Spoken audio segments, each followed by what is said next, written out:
Joining us now to review some of the headlines of today's newspapers from around the world is Arise News analyst, my old classmate, Emmanuel Efeni, the great Malabite. Good morning, Ruben. Great Malabite. Action. Action. Good morning, Ayo. Good morning. Power. Pouvoir. Good morning, Rufai. Pouvoir.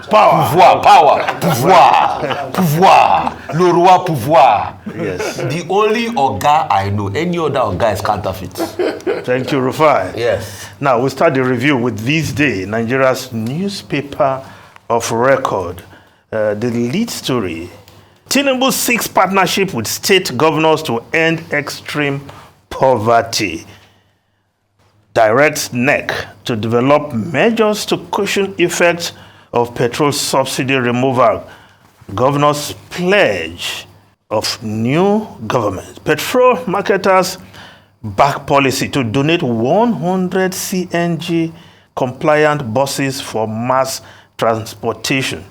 Yes, the president yesterday met with governors because when we're talking about poverty reduction and of course cushioning the effect, the states, the subnational, they have a lot of role to play.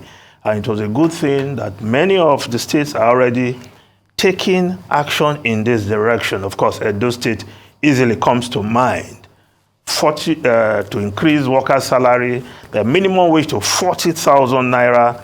That in itself is a good step. And of course, workers in Edo State will be working from home 2 days of the week, coming to the office 3 days the week.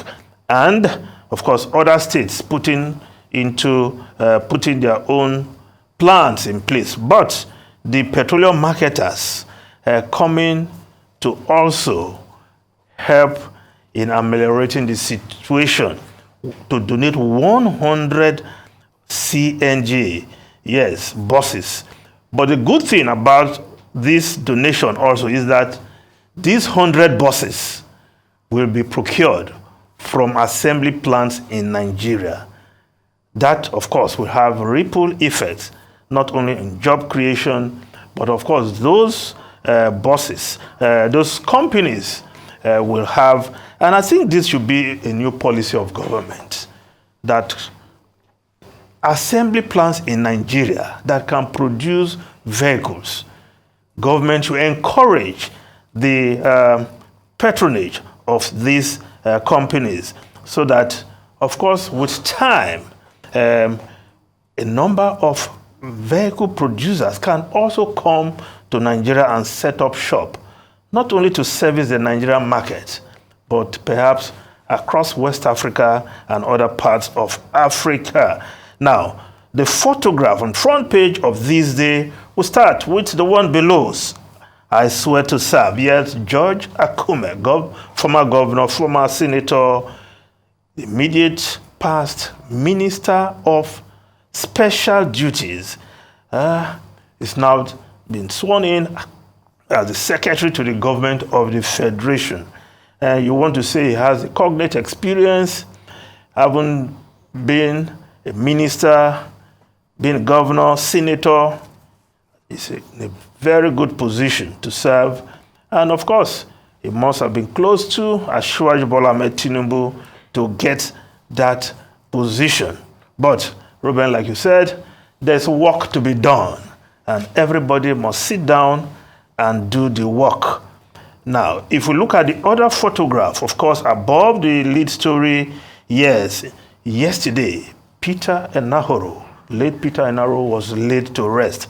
And of course, we can see a photograph of his wife of 47 years and children after he was buried yesterday in London. Now, if we look at other newspapers, the Punch newspaper, Subsidy, Tinubu orders Shetima governors to work on salaries, Palliative, start work. Tinubu tells NEC as 22 governors, marketers back subsidy removal. Or your planned salary increase, yes. Sheyi Makinde also weighing in there to increase the salary of Oyo workers. Other states should take a cue. Labour gives June 19 ultimatum on 200,000 naira wage. Well, I smile. I don't know how states can jump from 30,000. That is those who have even started paying the 30,000 minimum wage and get to 200,000. I want to believe that they are saying the discussion, the deliberation of the tripartite committee must start immediately. If not 200,000 naira per month, of course, they will arrive at somewhere that will be acceptable to all parties in the tripartite negotiation, as it were. Now, the Guardian newspaper, uproar over NNPC's sleazy $25.9 billion oil swap, 13.9 trillion subsidy payment. Yes, a lot of money went into the subsidy over time. But will this government, the president of Bola Ahmed Tinubu, find the nerves to look at what really transpired? Because over time, it's been said, subsidy is scam, a lot of money going into pockets of people involved in the process. Will this government find the nerves, the will, to dig deep and let's see what has transpired over time? Now, if we look at the Vanguard newspaper, unpaid gratuities, pensions, wages choke states. 34 states owe backlog of gratuities. 27 states burdened by unpaid pensions. 3 states owe salary. 13 states owe salaries. We are doing our best to clear them, state governments. Now, with the increase in salaries likely, I hope, well, the states will find the money, because with the removal of subsidy, it means the federal government or more money will be going into the FAC account where money can be shared to the states. Perhaps they'll be getting better allocation from the federation account with the removal of subsidy. And whether the governors will use this prudently and address salaries as well as deal with projects in the states is another matter altogether, because the last time the federal government even made money available for states to pay off salaries owed workers. Some states did not even deploy that money accordingly. Now, the Daily Trust newspaper, subsidy removal, filling stations record low sales as governors back Tinubu. Streets, offices quiet, residents remain indoors. President asks NEC to work on palliative, reduce work days to 4. Murik tells federal government. Now, of course, yesterday I was at the filling station and one familiar attendant said, "Oga, should I fill it?" And I warned him, "You will do that at your own risk." No more fill. Fill my tank is not a familiar term at filling stations anymore. You check your pulse, you check your account, and you say, okay, and you do some calculations. Put 10 liters. Very big man. Yes. I used to talk about your bank, that your bank does not disappoint. Ruben, the rich also cry. We're all feeling it together. But some are coping, while others have simply parked their vehicles. That's just the difference. But it's the new reality. We all clamored for it. And we hope at the end of the day, we'll see better deployment of the money saved from this subsidy, and we'll all smile at the end of the day. But it takes proper management, and we hope the president and his team, they are up to the task so that Nigerians can see the benefit of removal of fuel subsidy. And when they do, of course, everybody will hail the president for taking that bold decision and for doing the needful. Something the last president, President Muhammadu Buhari, couldn't do, couldn't take the decision, perhaps also doesn't have the blueprint to make sure that money saved will go into areas that will make Nigerians happy on the long run. Now, if we look at the New Telegraph newspaper, 10th National Assembly, on ease in APC as Tinubu fails to unveil Akpabio, Abbas, Yari, Kalu, 34 APC senators shun meeting with president. Presidency moves to avert all Northerners presiding officers in Hungary on standby. National Assembly elections may hold simultaneously. Retired Northern generals backing Yari Kalu alliance. Source. Well, there will be a meeting of the President Bola Ahmed Tinubu, and senators elect and House of Rep members elect today. But the Nation newspaper is reporting 75 senators elect backing Akpabio, says Ndume. Well, clearly, all is not settled as to who will emerge. Of course, we all have to wait till June 13th, Tuesday next week, after Democracy Day, and we'll know who emerges. But for now, there's still horse trading, alliances. The president trying to also ensure that his pick, his choice, emerge as Senate President and Speaker of the House of Representatives, as well as other leaders in the National Assembly. Now, the Daily Sun newspaper, federal government plans earn as you work pay policy. Number of hours in office, quality of work will determine remuneration. Well, I don't know how Labour will take this, but it's going to be a good way to go to get quality work from government workers. But again, it's still an idea. Labour will have to weigh in on this as well. But I'm sure if all parties look at this critically, we'll get more value for money paid for Nigerian workers, especially at the government level, where some come to the office, trade, do other things, carry their bag and leave, and say they have worked for the day. Now, the Business Day newspaper, gas-powered vehicles now cost effective as fuel subsidy ends. Yes, this idea was brought up some time ago, but the Buhari administration could not, of course, remove subsidy. And of course, Labour, because fuel was cheap, did not see reason why this should be the way to go. But now, with the increase in pump price of petroleum products, subsidy out, yes, the gas-powered vehicles seem to be now cost-effective. But of course, what the government proposed then was that conversion will be helped by government. 1 million cars will be vehicles, especially those used for transportation, will be assisted by government, and perhaps others will follow. But now, the gas-powered vehicles now on the back, in the front burner. And how we execute this, many will consider that option.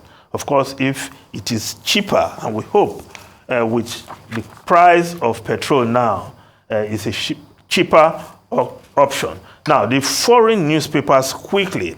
The Times of London, Sunak ready to approve Johnson's honours list. The move could calm tension between Tory rivals. Of course, the Times of London, that's the paper we are reviewing right now. Rishi Sunak is poised to wave through Boris Johnson's honour list within weeks in a move expected to trigger 2 by-elections. The Prime Minister will accept Johnson's list 50-strong resignation honours in the hope of ending months of acrimony between the two men. Well, we'll see how that pans out. Now, the Daily Independent newspaper, where is the evidence your phone was hacked, Harry? That's a question. After 2 days in the dock, in the witness box, no answer to that question. Prince Harry was asked almost 18 times in a 3-hour grilling, but he couldn't answer that question. He said, well, he was in the court to protect his wife from harassment by the press. but he who alleges must prove his case. But in this case, he's not been able to bring any hard evidence to show that his phone was actually hacked. Now, the Daily Telegraph newspaper, Sunak, to tell Biden UK can lead artificial intelligence. The Prime Minister determined to make London center for international regulator. Yes, during his visit to the US, the British Prime Minister Rishi Sunak is stressing that the UK has the ability to play a leadership role in regulating artificial intelligence in a better position than any other country in the West to do so. So we'll see what will come out of his deliberations with President Biden. Ruben, Rufai, and Ayo. So for me, as regards, the talk about CNG, I'm very happy about it, because I want this economy to grow. And one of the ways it will grow is that this CNG cars we're talking about and buses would open up the automotive sector, like you said rightly. We'll make more investment coming. I was just back from Abidjan on the Africa CEOs Forum, and I was excited about the deals that were done. The Boa deal was one for more cement in the country, $500 million, I should say, US dollars. And for a lot of other deals that were done across the continent. And one conversation we kept on having is the fact that why is it that in Europe, you have over 3,000 companies that have revenue of over $1 billion. But in Africa, you just have less than 400, over 300. So as this continent is big, you have just less than 400 companies that have revenue of over 1 trillion, and you've got over 51 countries in Africa. So how can we increase the potential? And these are things. If we can improve prospects in the local production, you can have more automotive sectors doing well. Already, some car owners are latching on it. In fact, I was just hearing a story and chatting with someone that Nord Automobiles to want to launch their CNG awareness. Innoson has launched their own already. They have already a couple of CNG buses. Other automotive sector, if they bring their acts together, they can employ all of these people. Because you see, I keep saying, the government that's supposed to provide palliative didn't think of the palliative before it took the decision. Okay, now that we are in the problem, what will be the solution? The solution will be long-term economic growth. That is going to be the biggest palliative as regards the subsidy removal. Now that people can't afford to fill up their tanks any longer again, but at least can the economy grow in such a way that companies can easily pay people 1 million naira every month to be able to buffer against what is happening as regards the inflation in the country. So that's what we should be targeting, and how we can make this economy grow should be our sole priority, and everybody should work in tandem. I want in Nigeria where the factories will come back, where industries will come back, where people will be able to have things to do. We can reduce unemployment number. Once we do that, then solve the problem of insecurity, open up the food channels, reduce food costs, then this country can grow. I believe Nigeria will do well, and it has the capacity to do well. So let us also open the sector, and people can invest in gas, so that we'll open up that gas sector. All the gases we are flaring, just imagine if we are converted them as a means of economy in Nigeria with CNG and do well for our people. So there's so much to be done. I see it as opportunity. Yes, we have made our mistakes, we have talked about it, but how can we now capitalize on gas as the new frontier for us with this economic compass we're facing with petrol? Well, absolutely. We're beginning to see hopefully the light in this dark tunnel, or some silver lining in the clouds, as you've mentioned, and hopefully rays of hope. Yes, rays of hope. We can take advantage of it. We found ourselves in this situation. We have to start finding our way to ensure that we thrive, we come out of it soaring. But let me go to the international scene, Mr. Fene, and just talk about the declaration by former U.S. Vice President Mike Pence, and he's throwing his hat in the ring for the U.S. elections coming up. And this is the first time a modern vice would be challenging his running in that sense when his principle in the terms of Donald Trump. he was vice to Donald Trump. His former president. Because Donald Trump is not in office. It's not as if the vice president. Oh no, but in terms of that, they ran together on the same ticket. He served under him. Both of them are out of office. Yes, out of office. From 2017 to 2021, he was very loyal. He supported a number of policies. He was one of the very loyal vice presidents. And to see him, and one of the reasons he gave during his declaration was that it was going to be a vote between him, that's Donald Trump, and the Constitution. And that because of the antics of Donald Trump with what he did at Capitol, he shouldn't be given an opportunity to come back into office. This makes the race more interesting. We've had, the latest was Ron DeSantis of Florida, the Florida governor, throwing his hat in the ring as well. Still, Donald Trump is still overwhelmingly popular with the Republicans, but hopefully... His support base. Well, his support base with the Republicans. Strong. So hopefully we would see that broken down. I don't know, the American people would have to decide at the end of the day, but I think it makes the race even more interesting to see perhaps one of the strongest candidates or positions to Donald Trump clinching that Republican ticket. Okay, a number of issues. First, we've had the valedictory session of the House of Representatives, where Honorable Femi Gbajabiamila, who has now been given another assignment, raised a number of questions about how Nigeria can move forward. And it was saying basically that Nigeria needs to come up with structures to protect the youth, to encourage the youth, to make sure that, Nigeria does not become a provider of talents for other countries, which is what is defined by what is generally known as the Japa phenomenon. But listening to him, I thought, well, we all know what the problems are. You can raise all the questions, but what is anybody doing about anything? Part of the problem we have in this country is leadership commitment. The president of the Senate, Ahmad Lawan, he too met with the Senate press corps, where he was saying, well, the Buhari administration did well, very, very well. About 112 bills were signed by the president. Look, it's not enough to sign bills. Can't people just apply some intellect when they open their mouths? So you can sign all the bills in the world, but if we don't see the effect, then of course it's of no use. Take for instance, yes, it was the Buhari administration that took the courage to sign into law the Prohibition of Discrimination Against Disabled Persons, Act. But to even form that commission and to give it energy and teeth became a problem.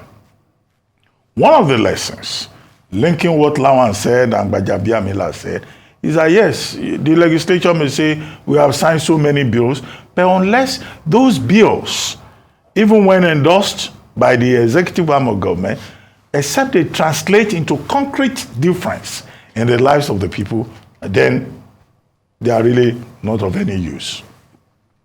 And in this regard, the Tinubu administration has been, very busy and all that. I hope that the Tinubu administration will not get into the major trap in the Nigerian presidency. The major trap is that you get busy with ceremonies. The office of the SGF, the office of the chief of staff, they make you busy. You are going now all over the place. All kinds of characters are coming for meetings. You are going to inspect. The job is not in the villa. The job is out there.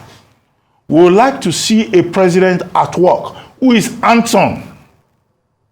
So it's not just to come from the residence and go to a room and have meetings and then we see press releases.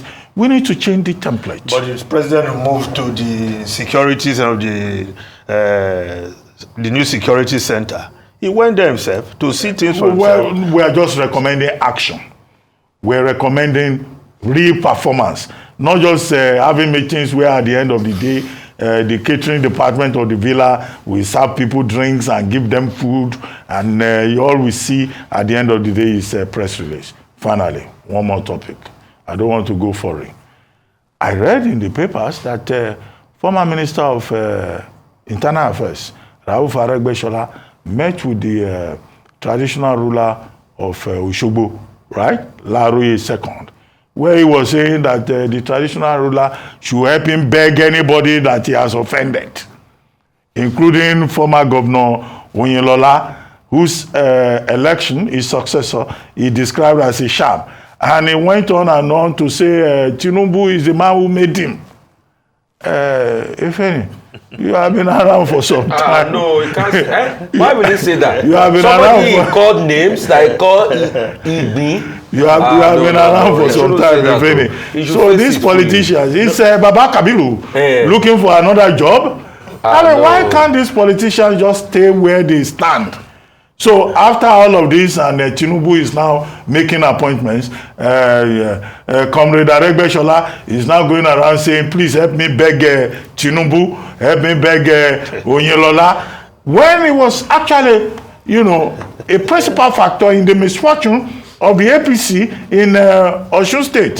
So we keep learning in this country about human character, about politics. So maybe, if any, you are a prominent journalist. Maybe you too should help Comrade Aregbesola to beg Tinubu, to beg Onyelola, to beg everybody, because the man will say anybody that he has offended, please, so they should forgive him. No, don't beg for and it's available. Don't beg I don't want to believe. how will you beg for? He has not denied the story. No, I'm not talking about the story. I don't want to be like Ogbeni Rauf Aregbesola is begging for a position in this government. But he's begging. He just served for 8 years now as Internal Affairs Minister.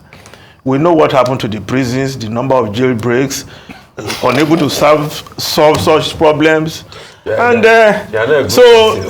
I don't think there's anything right now to recommend him to Bola Ahmed Tinubu, the president. He's begging everybody that he has offended. If begging was the only thing, I would have joined.